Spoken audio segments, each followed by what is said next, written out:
তোমরা সবাই কেমন আছো? আশা করি ভালো আছো। আমিও ভালো আছি আর ভালো নেই, হালকা একটু সর্দি মতো হয়েছে। আমার ঠান্ডাটা খুব লাগে এই গরমের সময়,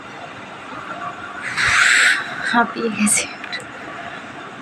মানে নিচে বাসন মাজতে গেছিলাম, তো রান্না হয়ে গেছে, রান্না হয়ে গেছে সব।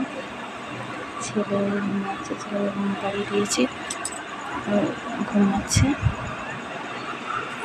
ছেলে ঘুমাচ্ছে, ওকে ঘুম পাড়িয়ে দিয়েছি। তো আর এই বাসন রান্না করে আর এই বাসন ছিল কিছুটা মেজে আসলাম, কারণ সকালে একসাথে খাওয়া দাওয়ার বাসন থাকে, আবার এই রান্নার বাসন টাসন সব থাকলে অনেক বাসন হয়ে যাবে, তখন সকালবেলা অসুবিধা হবে। তখন বাসন মেজে আসলাম, সিঁড়ির থেকে নামা ওঠা করেছি না, মানে হাঁপাচ্ছি, দম নিতে পারছি না, মানে অন্ধকার কলপাটটা দেখো, নিচে কিছু দেখা যাচ্ছে না, অন্ধকার। ওখানে গিয়ে বাসন মেজে আসলাম। তোমাদেরকে একটা কথা বলি বন্ধু, তোমরা তো আমার ফ্যামিলি, তো জানো বন্ধুরা, শ্বশুর বাড়িতে এতদিন তোমাদের কাছে বলি না, আজকে একটু বলি। শ্বশুর বাড়িতে যতই কাজ করো কোনো দিন নাম পাবে না, সেটা তো আছেই। আর নিজের লোকরাই মাঝে মাঝে এমন অচেনা ব্যবহার করবে, মানে সেটা মেনে নেওয়া যায় না। সে শরীরটা একদম ভালো লাগছিল না, মনে হচ্ছিলো যদি কেউ রান্নাটা করে দিত, সংসারের কাজগুলো যদি একটু করে দিত।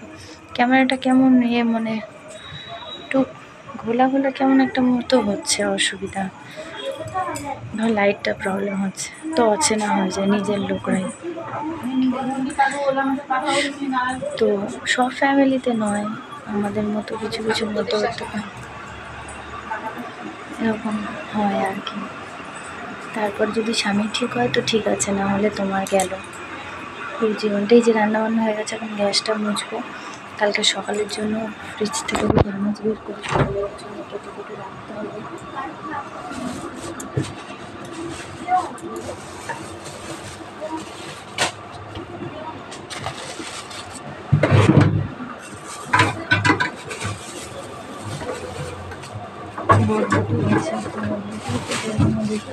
নিরামিষ মঙ্গল, আমার নিরামিষ খাই, তো নিরামিষ হবে।